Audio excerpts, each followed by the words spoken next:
And had nowhere to go either. He had someone on his back bumper, and boy, that's a man, that's a frightening feeling, seeing that wall coming at that speed. Believe me, I know I've hit a few of them. Thank goodness for the safer barrier. Obviously, you see how much that. No, it's been a tremendous run so far this season. This is the incident again, by the way, that involved, I'm afraid, Mike Gwash, which is just horrible to watch. Island accident there, as you can see. We see a slightly different angle here. Hahn just losing it, completely becomes a passenger, and there's absolutely nothing doing or Hahn can do at that point. And you can see the ruts in the gravel where previous drivers have gone wide, as we're seeing a replay of Durham flipping. But you can see... on its roof. This is not good. That's one of the Shelby Power Racing cars, and that's the McLaughlin car. Up on its roof with the right rear wheel missing. It's made huge contact with the wall. He's okay. This is red flag the session. This is Scott McLaughlin, who's the fastest out there at the moment, has had a monumental. Several moments of contact there. Oh, that's a nasty angle that it's gone in. But I think it's actually missed the tyre and hit the actual wall on the left side, hasn't it? Looks like it. Yeah. Let's see. Here's a replay now. Oh, and that looks like a car failure there. Oh, and that's a big impact for Wang Hao, and the Mercedes there, a completely innocent bystander. That is the number 6 car. It's pretty good. How many of you qualifying runs have you Oh! Hinchcliffe with a big one! Big one. Up on its side, he lost it at the apex of turn 2. It went loose, and it went around, and this is bad. He's missed the race, and here it just snaps loose. He was up high on the track, way up off the white line there, and it just pancakes the wall on the outside. Just a dead flat hit, and it comes up on its side. It doesn't go over. Shield there now on the outside. Oh, Big Green got the power down a little bit early coming out of there. That's very worrying. That's not the view that we wanted to see. It causes all sorts of problems. Heathcote's out. It catches Harry King as well, and that's going to be a red flag. A nice bit of viewing, but watch now.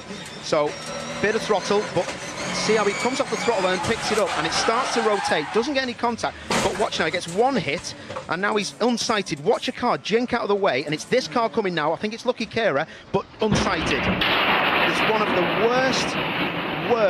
worst things that... Five's gone in the back of the Nissan, and then clattered into the barrier after that. But you're right, I mean, the 135 is pitched into a barrel roll right after impact, and the Nissan steering into the left-hand barrier, but it's all going into a code 60 as one of the cars is recovered to the tourist lap late. Rossi pretty well smoked on the front straightaway. Now Ryan Hunter-Ray is to the inside. Huge crash. Hunter-Ray, Sato. Oh no, and Rossi is in it. A lot of cars. Rossi in the fence is Rosenquist. This is disastrous for Rossi in the championship. His teammate was involved like he was last year in turn 2. Sato's involved. Car upside down. Sato's car on fire too. It's on him. So there has been some discussion about the spotters that they've added down in turn 2 into this new area. Now the 18 drops down to the bottom. He'll block the inside line. What a tough spot for Kyle Busch. What lane is he going to block? The outside lane. Now the inside lane's going to come. Here comes the inside lane. Ricky Stenhouse Jr. back to the front. Another hood flap flies off. Oh, around goes the 18. The 42 collects the 17 as well. The 62 upside down. Brendan Gaughan upside down as he went back in front of the pack. We're wrecked here, guys. And the big one happens right at the front of the field. Wow, it's crazy. Brendan Gaughan just flipped around, fortunately landed on his tires. Just can't do it. Yeah, the 17 goes up to side draft. I don't think that affects the 18. It's the one just pushing his brother. It peels the 18 off to the right. It looks a lot like the 24 accident. Look at the 62, a full flip back on its wheels. Thank goodness. Instantly stopped the flipping, put the car back in position. But a huge... Oh, and it was 3 wide back there with Oliver Askew, and luckily they're able to get away.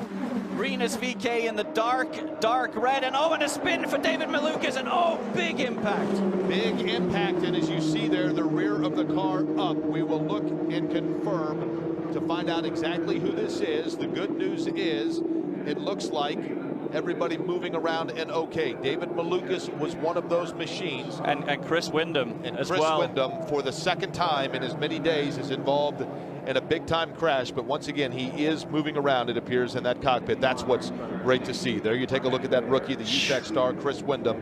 He got a little bit the rear end of that race car. Here, fourth car in our shot. You see he loses it on entry to the corner. Does David Malukas, gets collected by Chris Wyndham, who then slams into the barrier. And this is the troubling thing right here. When Chris Wyndham comes down, he lands on top of the car of David Malukas, and that is the single most crucial thing with an open wheel car, is your head is still exposed, and so that is the #1 area of risk. And luckily for David Malukas, you can see head stays untouched, and that is exactly what we're hoping for in a crash such as this. Let's go down to pit road in Katie Hart. And Jake, it's certainly good to see both David Malukas and... I think we now can show you what happened to Alex Peroni. Oh my goodness me. That is a horrific sight. Very serious crash for Alexander. Rond plek 4-5 te kijken. Oh, schiet allebei rechtdoor. Mazepin en Eken, dat maakt de weg vrij voor Matsushita. En ook zet de Camaro. We hebben hier een klapper. Wat een harde klapper hier. Mazepin raakt Matsushita.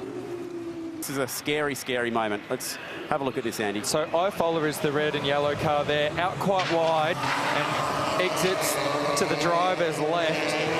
Makes light contact with that guardrail. That was okay, but it was the way that the car was barreled. It just seems to be getting involved a little bit in the races.